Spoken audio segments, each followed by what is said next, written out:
Being very entitled and controlling, narcissists have no difficulty stepping all over your personal boundaries. So that's why I put together an extensive video class called This Is Me. It has 25 videos, written documents, guided questions. I'm going to teach you how to have healthy boundaries. There's a link below, and I hope you'll find it to be quite therapeutic.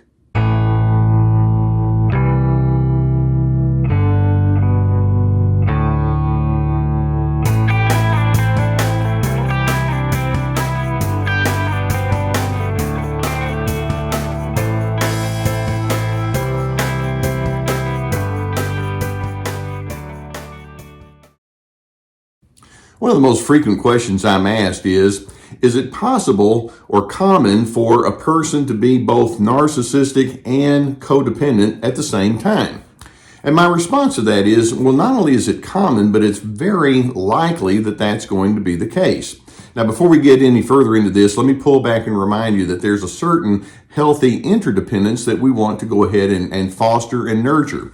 When we talk about interdependence, we talk about a mutually beneficial sense of interaction with one another. For example, when we have healthy interdependence, we talk about offering one another affirmation or assistance or encouragement or support. You know, when you're around people that are that way toward you and you're able to be that way toward them, it enhances your quality of life. We're not islands all off to ourselves. We have a certain amount of need that we can approach one another with. And when we do it in a mutually beneficial, healthy kind of way, it can be quite gratifying. Now, of course, the key to having that healthy interdependence is that you are, in fact, able to assist someone else in finding their sense of well-being and self-esteem, while at the same time maintaining your own inner sense of who you are, and you can still allow yourself to be separate and distinct, even as you maintain mutuality. Now, I want to give you some descriptors of what is involved when we are talking about the codependent pattern. First of all, you're not going to find a whole lot of mutuality going on there. But as I talk with you about some of the things that are so common in the codependent pattern, I want you to also be thinking about how this can just overlay the whole narcissistic pattern as well. For example, when we talk about people who have a high sense of codependency, we'll acknowledge that these are individuals who are strong reactors. They play off of whatever happens to be in front of them. If you give them their supply, they're happy, but if you don't give them their supply, they can be angry or tense or agitated or anxious.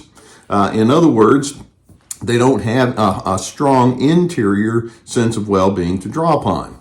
Also, when we talk about the codependent pattern, we talk about individuals who have a very poor understanding of psychological boundaries. They'll either step all over someone else's boundaries or they allow that to happen in reverse toward them. In addition, when we talk about unhealthy codependence, we're talking about people that operate with a strong fear of rejection.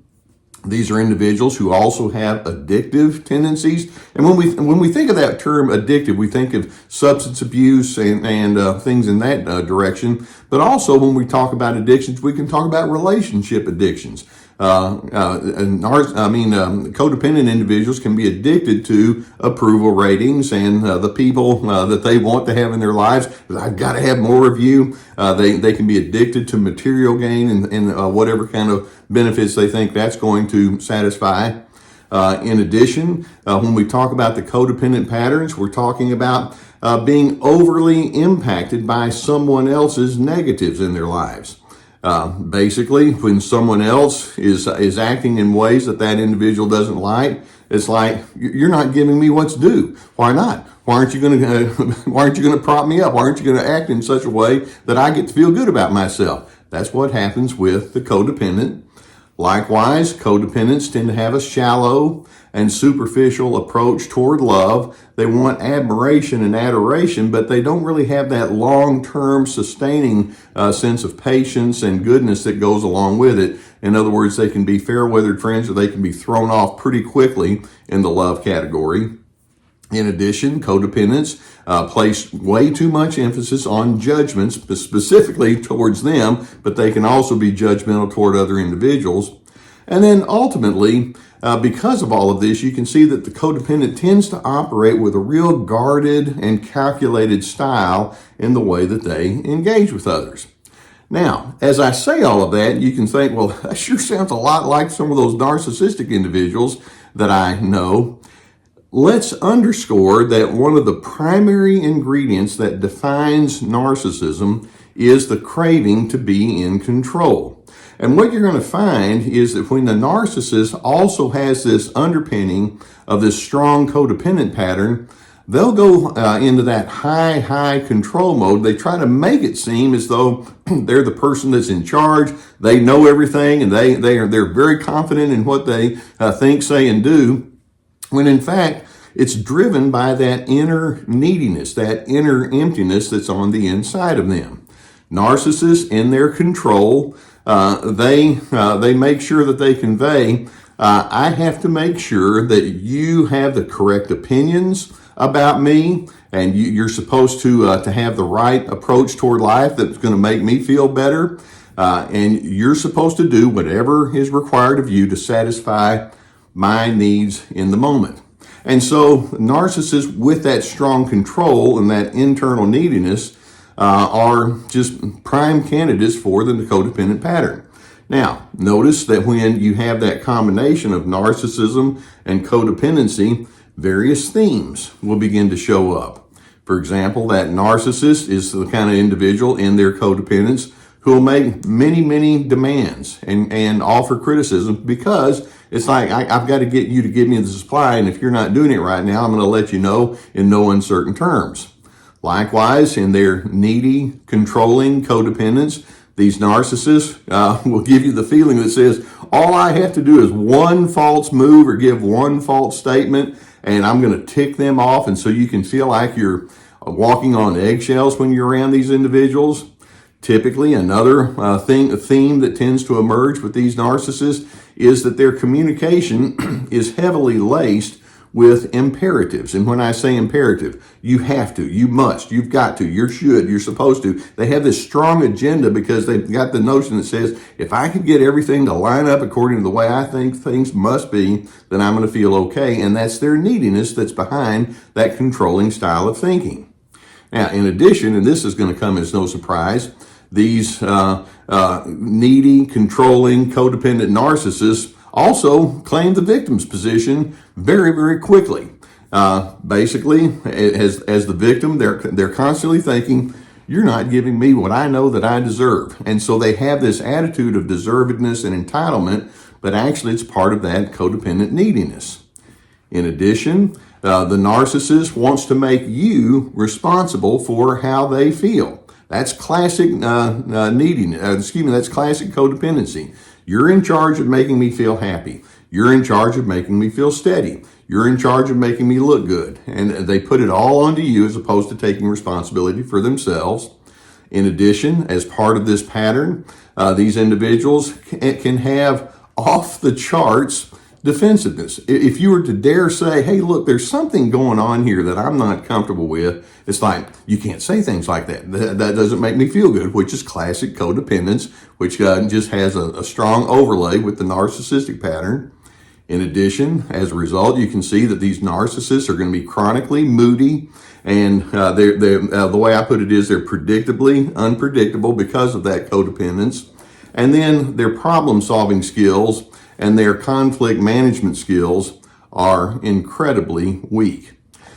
It's so fascinating for me that in fact, I would say this to people that I knew that had narcissistic tendencies. It's like, hey, look, you're going to need to look at this whole codependent pattern that you're in. A high percentage of them will say, I don't have dependency issues. I'm my own person. And I'm thinking, well, if that's what you're thinking, you're deluded. And they have such a low insight. Despite their protest, their control pattern toward you implies, I'm a mess inside. That's why they have to get you to act right, because there's so much chaos on the inside that they can't clear out on their own. Or they're also implying, I'm going to fall apart if you don't offer me your conformity. Feed me, make me feel good, give me whatever I have to have so that I can be okay in this moment. And then, in addition, that narcissist, in their neediness and in their control, are actually saying, why are you making my life so difficult? You should be ashamed for not giving me what I want. And so again, they can come forward with all of this demand, and then they can ultimately let it be known, I am going to make you regret the day that you ever came against me. That's part of their codependency. That's their neediness, but it comes out as control. But don't be fooled. Deep down on the inside, these individuals have very, very little substance of a psychological nature to draw upon. Now, understanding all of this, there's one huge, huge key for you as you're trying to figure out how to maneuver through this kind of pattern that you see in the narcissist, and that is focus on that little prefix co. Co is simply a prefix that means with. Narcissists are looking to you to become a partner in that codependent dance. They want you to be an enabler. They want you to give the supply. What if you decided, I'm not going to play the co role? I value who I am, separate from whatever it is you declare about me.